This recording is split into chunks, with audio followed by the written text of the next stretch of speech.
C'est un bilan contrasté. Je dirais que nous sommes très fiers du livre blanc et de nos 100 propositions. Et vraiment, je tiens à remercier l'intégralité de nos partenaires, mais aussi de nos experts, de tous ceux qui ont assisté pendant toute l'année, à la fois en présentiel, mais aussi en Zoom, à nos ateliers de travail. On a bien travaillé, je crois qu'on peut tous être fiers parce qu'on a une grande qualité de propositions. Elles ont d'ailleurs été saluées par Madame la Ministre ce matin et hier soir. Elles ont été saluées par l'intégralité des intervenants qui ont tous trouvé qu'il y avait à la fois de l'imagination, il y avait du concret, que c'était une véritable boîte à outils, à la fois pour les entreprises, pour les pouvoirs publics, mais je dirais aussi pour tous les hommes et les femmes qui sont aujourd'hui en quête de plus d'égalité dans la société. Donc ça, c'est le point très positif. Bien entendu, le point négatif, c'est que nous avons eu des interventions exceptionnelles. Je pense tout à l'heure à ces deux plaidoiries extraordinaires que nous avons eues par les deux ténors du barreau, la présidente du Conseil national des barreaux, le président des pénalistes qui se sont exprimés pour et contre le quota. Et quel dommage que nous n'ayons pas eu de public pour pouvoir écouter et être inspirés, parce que c'était formidable, intéressant, mais c'est vrai que quand on est sur scène, on se nourrit aussi de l'énergie du public. Donc ça, bien entendu, ça nous a manqué, mais c'est la vie, nous devons tous nous adapter. La santé, la sécurité, c'est essentiel.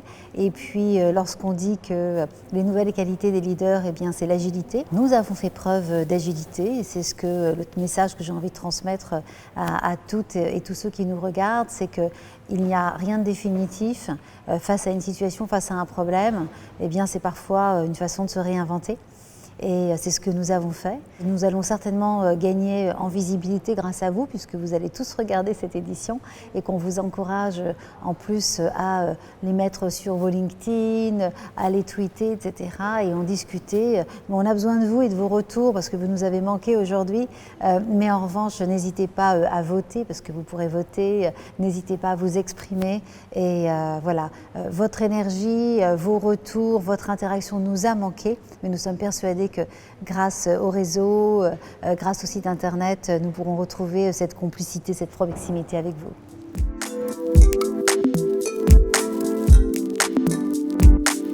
L'année prochaine sera encore une année riche, très riche en thématiques. Nous allons traiter 24 heures de la vie d'une femme, c'est-à-dire qu'on essaiera d'apporter des réponses à la fois sur les femmes dans leur vie privée, les femmes dans la vie professionnelle et les femmes dans la vie dans la cité, donc dans leur implication en politique ou dans les associations. Donc j'ai hâte, pour tout vous dire, de recommencer encore nos nouvelles sessions qui devraient reprendre dès début novembre, donc on vous attend très nombreux pour y participer. Elles commenceront en tout cas par Zoom, mais vous avez pris l'habitude, nous aussi, donc on vous attend très vite et très nombreux et nombreuses pour participer.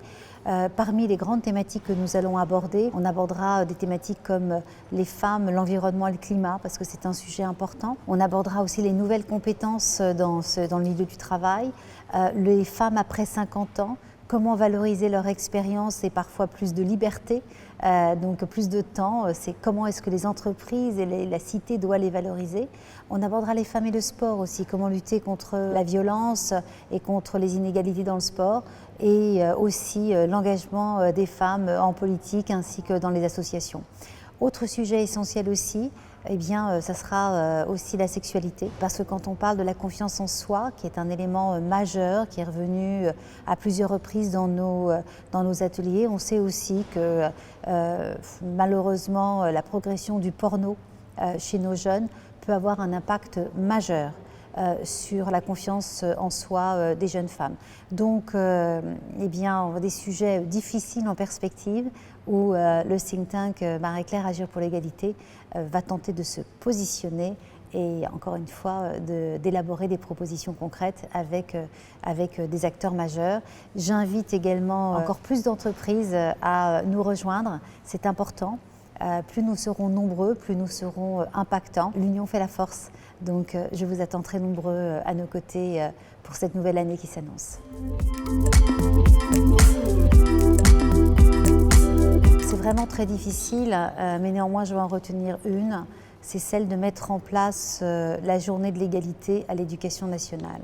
Parce que tout commence à l'école. Nous pensons que dans le contexte actuel, qui va d'ailleurs au-delà de l'égalité femmes-hommes, mais dans la fragilité aujourd'hui de notre société, il est important de remettre l'égalité, qui est l'un des 3 éléments de notre devise républicaine, liberté, égalité, fraternité, de lui donner corps, de lui donner âme. Et en proposant cette journée de l'égalité qui permettrait à la fois aux professeurs de travailler en amont avec leurs élèves sur ces grands textes fondateurs de notre identité française sur l'égalité, mais aussi de faire rentrer au sein de l'école des hommes et des femmes qui parleront de leur parcours, car il est important que garçons et filles comprennent pourquoi l'égalité est essentielle, pourquoi c'est une force de notre pays et de notre civilisation, et comment ils pourront trouver leur place dans la société grâce à cette égalité.